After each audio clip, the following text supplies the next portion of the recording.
Hello advanced students, this is a short video tutorial on how to mask in Photoshop. Just a refresher, so masking will allow you to erase parts from a layer and then also bring content back if you made a mistake and didn't actually want to erase it. Alright, so think of this as a non-permanent eraser that will also allow you to bring content back. So an example of an image that I used masking for is the image that's up here on the screen. So this is the image of an installation I have been working on. It's a wall installation and the text wraps around 4 walls, kind of like a ribbon. So what I wanted for this documentation is to make sure that all of the text was in fact in focus.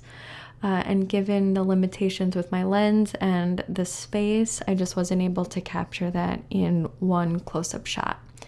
So what I had to do was set my camera up on a tripod, and I took many pictures of the same scene with different focal points. Okay, so my camera did not move at all. Only my focusing ring moved around the wall, focusing on different parts.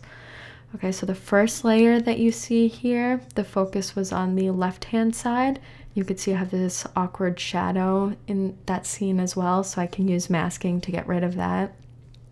And then the top layer, as you could imagine, the focal point was on that back wall. Okay, so in an ideal situation, I would have this text in focus as well as the front part of the image, including the text. So what I'm going to do on the top layer is I'm going to put a mask on it. Okay, so to do that, at the bottom of your layers palette here, it looks like a camera. I'm just going to hover over. It says Add Layer Mask. So you're going to click on that. And now when you're working on a mask, you need to make sure that you're in fact clicked on the mask, not on the image itself. Okay, because we're going to be working with the brush tool in order to brush away part of the layer. And if you're accidentally on the image, when you use this, you're just going to make a big brush mark. Okay, so Command Z to undo. So making sure I'm selected on the actual mask. When I use my brush tool, which again is B on the keyboard, with the black color in the foreground. Okay, that's really important. So black is going to erase part of the layer. Okay, and if you have white, it's going to bring it back. Okay, so that's what I meant when I said it's a non-permanent erasure. You could always bring parts of the layer back. You can't do that if you use the eraser tool. Okay, so what I'm going to do is remove the part that's out of focus on this layer. Okay, now I have all of my text, for the most part, in focus. And I also chose to keep the bottom part of the top layer so that I could get rid of that awkward shadow. Okay, so in the next segment, I'm going to show you a little bit of a more in-depth image that has multiple images, and the image will be a still life. Okay, so here's another image where I benefited greatly from using masks. So as you can see here, 2 of my layers have masks on them. And what I did for photographing this still life was actually very similar to the wall installation. So it was impossible for me to get every object in focus in just one shot. So I set my camera up on a tripod, and this image is actually made up of a number of different photographs. So my first layer here, I'm going to zoom in so you can see. So the upper left is in pretty good focus. The whole top area seems to be in focus with this one take. Okay, where it gets a little bit wonky is down here at the bottom. Also, I noticed pretty early on when I was shooting that I forgot to turn this part of the fabric inside out, so I made sure to rectify that in a later image. Okay, so now I'm going to turn on this second layer. So now I have the top part, top left is in focus, plus the middle and the bottom. So what I needed to do, just to show you, so I'm going to delete this layer mask.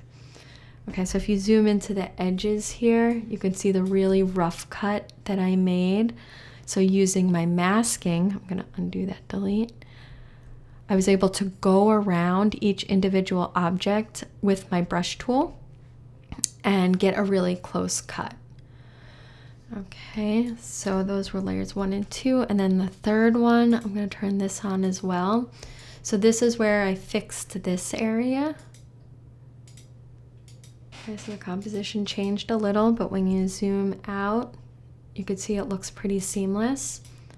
Okay, but zooming all the way in, excuse me, we can see that there are a couple of issues, right? It gets really jagged at this point over here. So what I would do, as I mentioned in the opening video, is on this layer that needs the masking. I'm going to click on my mask layer using my brush tool, foreground color black. I'm going to come around. So that my brush is a little too soft there, so I'm going to make it a little bit harder. Okay, come around and soften this edge. So I don't know if you guys are seeing, but this is actually, so the bottom layer is a bit more out of focus. So I'm going to undo what I just did. Oops, turn that back on. Okay, so I'm going to tackle this another way. Whoops. Making sure I'm on black, not blue. Oh, so see what happened there? I was actually on the layer itself, not on the mask. That's what happened. Okay, so now instead what I'm going to do is come around and tighten my erasure over here, and just making sure that the erasure lines up with my image. Okay, I'm going to bring this back because obviously I don't want that part. Whoops, I meant white. Bring this back. Okay, and it's basically, think of it as painting with pixels. Okay, so you will get better at this as time goes on. Obviously, it's very time consuming. I need to fix this up with my layers, but it really can offer you a wonderful world of opportunities using masks.